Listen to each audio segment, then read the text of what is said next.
Hola, buenos días. Soy Alexis Mesón Fresquet. Soy hijo y nieto de familia comunista. Toda la vida ha sido mi profesión comercial y a eso es a lo que me he dedicado.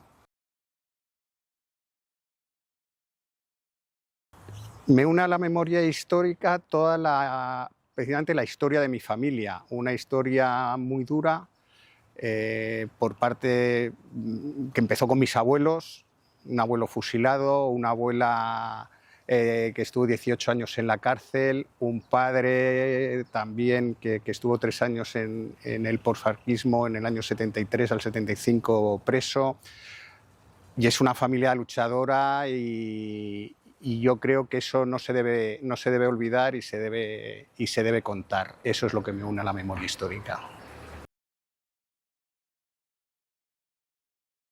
Mi familia, empezando por mis abuelos paternos, eran dos jóvenes luchadores, militantes de la Juventud Comunista desde los 16 años los dos. Eugenio Mesón Gómez, que nació en septiembre del 1916, y Juana Doña, 2 años mayor que él, nació en el 18. Los dos entraron a militar muy jovencitos en la Juventud Comunista y ahí desarrollaron toda su historia política y de amor defendiendo la República después del golpe de Estado del general Franco. A mi abuelo, que empezó, como os digo, muy jovencito, era de las Juventudes Comunistas y participó en la unión de la Juventud Comunista y la Juventud Socialista para crear la JSU, llegando a ser el secretario general de la JSU de Madrid cuando le detuvieron en el 39. Después del final de la guerra, después del golpe de Casado, de la traición de Casado, le detuvieron junto a otros 12 compañeros en el 39. Había sido detenido varias veces antes por su participación política y de defensa de Madrid, de la República. Llegó a ser un dirigente con un futuro brillante, según nos han contado compañeros suyos, que el franquismo y esa traición de Casado nos lo arrebató. Fue fusilado el 3 de julio del 1941 y nos dejó un legado importante. Un blog que escribió durante los últimos meses que estuvo en prisión en la cárcel de Porlier. Un blog que después de ser fusilado le fue entregado a mi abuela. Mi abuela siguió luchando todo ese tiempo, militando en las juventudes de la JSU, después en el PC. Fue detenida varias veces, pasó por varias prisiones, pasó por Ventas, pasó por Segovia, pasó por Alcalá de Henares, pasó por el penal de castigo de Guadalajara, estuvo en Málaga también. Mi abuela estuvo en total 18 años de cárcel, los 14 últimos seguidos. Entraba y salía de prisión los primeros años, sufriendo terribles torturas por parte de la represión franquista, torturas tremendas que cuenta en los libros que dejó escritos, en la memoria que dejó escrita. Sufrió también su familia, su madre y su hermana fueron detenidas varias veces con ella, sufriendo también esas torturas. Y fue detenida en el 47 por última vez, después de... Y en esa detención la condenaron a muerte.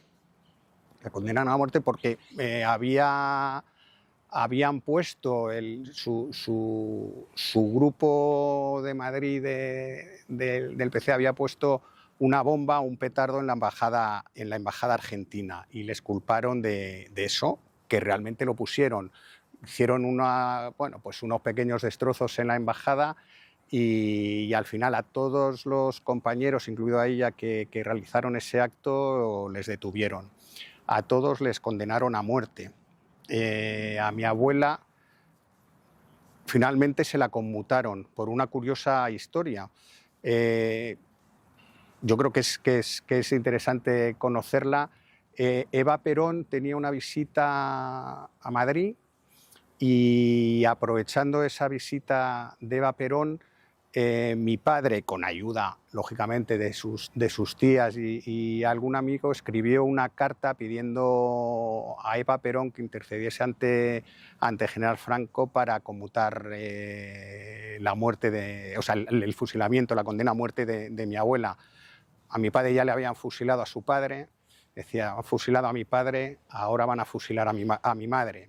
Eso en Eva Perón yo creo que le llegaría al corazoncito, y aprovechando esas circunstancias y que entonces Argentina había ayudado al régimen de Franco, Franco no se pudo negar a la petición de Eva Perón y efectivamente le conmutaron la pena de muerte por 30 años de cárcel. De esos 30 años de cárcel cumplió 14, esos 14 o casi 14 seguidos, pasando por todas las prisiones, desde Ventas hasta Segovia. Participó junto con todas las presas políticas, que son todas un ejemplo de lucha y de fuerza en la huelga de hambre del 49. Del 49, efectivamente, en la cárcel de Segovia. Una huelga, al final eran mujeres muy luchadoras y reivindicativas en la calle y en la cárcel.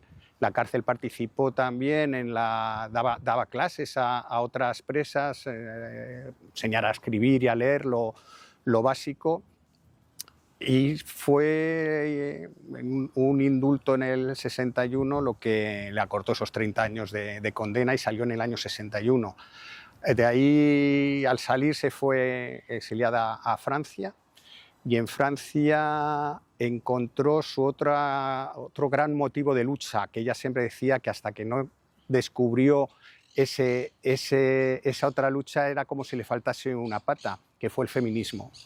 Mi abuela fue una feminista incansable, luchadora por los derechos de las mujeres.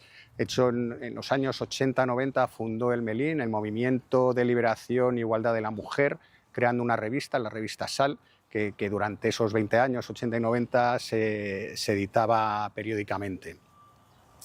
Fue sindicalista también, trabajó en comisiones obreras y estaba afiliada a comisiones obreras, y militó en el PC hasta el último momento, hasta el día de su muerte, perteneciendo muchos años al Comité Central del PC.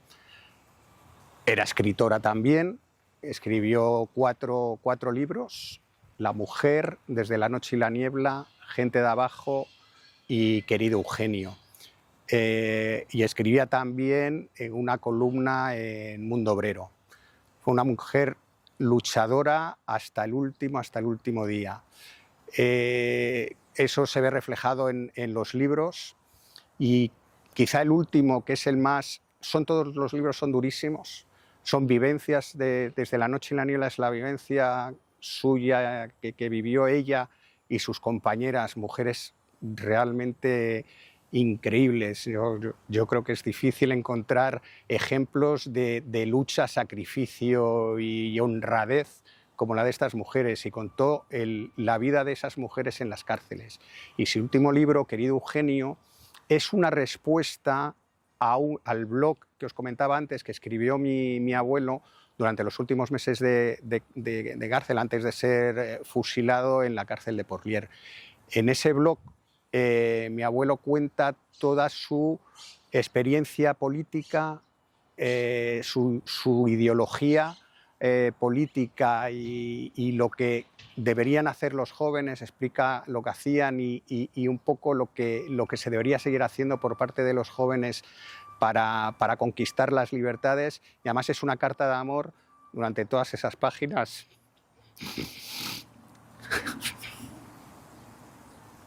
Perdón, a mi abuela. Mi abuela cogió ese blog y le contestó 60 años después. Y es cuando publicó Querido Eugenio, una novela que tenía pensado escribir desde hacía años, pero le resultaba muy duro y doloroso. De hecho, la publicó en el 2003 y a los pocos meses de estar publicada la novela falleció. Yo creo que eso la dejó reconciliada con ella y dejando una prueba de amor increíble hacia Eugenio. Luego, por hablar de toda la familia, la historia más terrible es la de mis abuelos, pero ha habido más. Como os decía, mi bisabuela, la madre de mi abuela, mis tías abuelas, las hermanas de mi abuela también estuvieron presas. La hermana de Eugenio Mesón también estuvo presa. Y ya en las generaciones siguientes, los hijos de toda esa generación increíble también estuvieron presos. Estuvo preso mi padre, Alexis Mesón también, Alexis Mesón Doña y su primo Luis Roncero Doña, también sobrino de Juana. Que la historia de la familia es de lucha continua. Y luego seguimos los hijos, cada uno en nuestra parcela, yo trabajando más por la memoria, mi hermana militando ha estado militando en partidos políticos y siempre preocupados por recuperar esas libertades que consiguió la República y que nos arrebató la dictadura.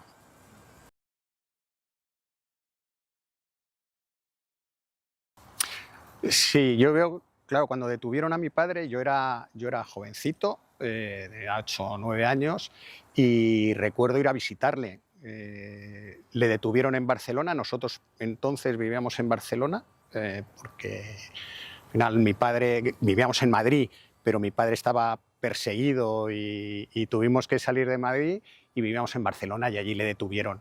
Yo le visité en la cárcel Modelo y recuerdo perfectamente la primera visita, que fui con mi madre, nos acompañó mi abuelo materno, lógicamente, y yo cuando salí de allí, yo creo que quedé en shock.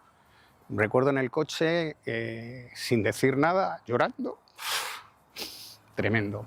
Y luego le he visitado bastantes veces, pues con mi madre que nos llevaba, con mi tía abuela, hermana de mi abuela, que vivía en Barcelona y también nos llevó varias veces a mis hermanas y a mí, porque había días en que los niños podían entrar a la cárcel, entonces estabas con tu padre y con el resto de presos y los hijos de los presos.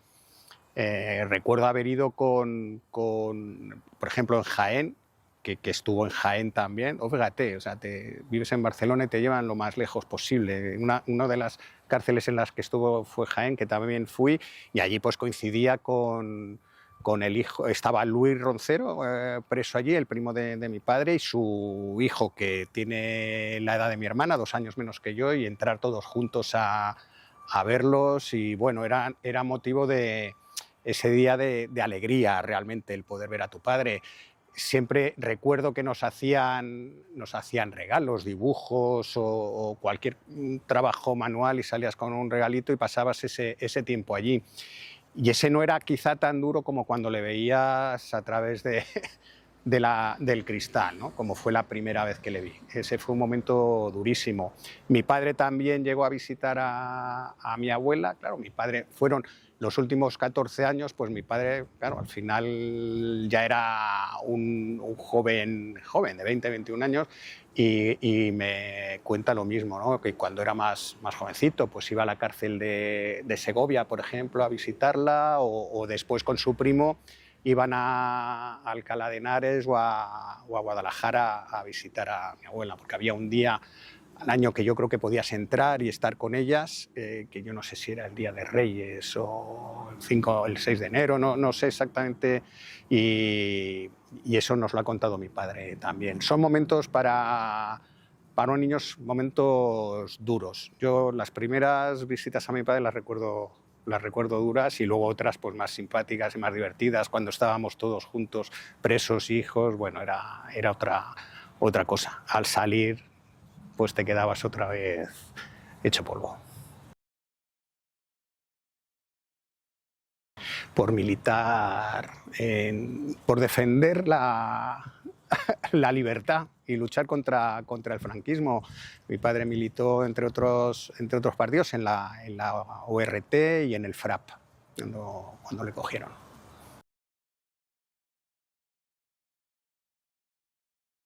Pues al final es continuar la labor que hicieron ellos. Yo creo que estamos en deuda con nuestras generaciones pasadas, sobre todo la de mis abuelos y la de mis padres también.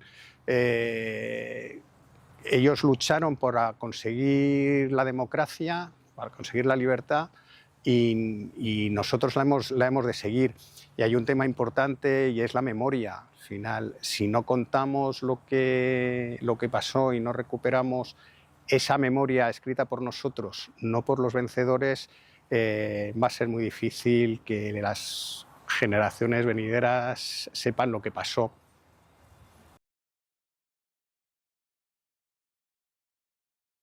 Pues justo. O sea, ahora lo importante es que la gente joven conozca lo que pasó, y conozca lo que pasó contado por el bando vencido. Hasta ahora lo que se ha escrito y lo que se sabía era contado por el bando vencedor. Si se contaba, realmente una de las lagunas que hay aquí es que en historia, en los colegios, en los institutos, no se cuenta lo que pasó, no se cuenta lo que fue el franquismo. Y eso las generaciones jóvenes lo han de saber por varios motivos. Han de saber lo que fue la República y lo que consiguió la República en avances fundamentales a nivel de educación, derechos para la mujer. La mujer votó, reforma agraria, un montón de cosas que hizo la República que con el franquismo se perdieron todas. Y con el franquismo volvimos a cientos de años atrás. Y eso se ha de saber, porque si no conoces tu historia pasada, puedes volver a caer en esos errores y volver a pasar. Ahora mismo estamos en una situación muy complicada con todo el fascismo en Europa, en España, que está ganando adeptos, sobre todo los jóvenes, y los jóvenes no saben lo que es eso. Se basan en 4 consignas muy bien estudiadas por parte del fascismo. Los jóvenes lo compran, y compran sin saber qué representa eso. Han de saber lo que es una dictadura, han de saber lo que es una represión, han de saber lo que hemos sufrido en este país para conseguir y defender lo que habíamos conseguido con la República, y defender y conseguir las libertades que teníamos. Es fundamental que la gente joven conozca lo que pasó, que lo conozca de la voz de los perdedores, y que conozcan el riesgo que hay en dejar avanzar al fascismo como está avanzando, tanto en Europa como aquí, desgraciadamente. Yo creo que eso es fundamental, y eso pasa por la educación en las escuelas, la educación en los institutos, en la universidad. Es verdad que están saliendo investigadores jóvenes que están trabajando y publicando libros muy, muy importantes, pero eso ha de llegar a la gente joven. Y a partir de ahí, el recuperar y ganar derechos que corremos el riesgo de perderlos.